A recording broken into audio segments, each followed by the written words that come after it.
ऋषि अरविंद घोष अमर रहे, वंदे मातरम, जय हिंद। ऋषि अरविंद घोष अमर रहे, वंदे मातरम, जय हिंद। জাতীয় বীর অমর রহে, ভারত মাতা কি জয়, ভারত মাতা কি জয়, ভারত মাতা কি জয়।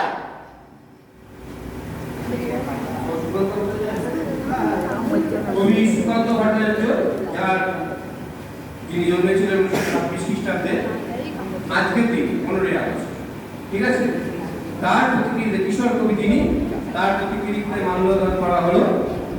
আর বলো বন্দে মাতা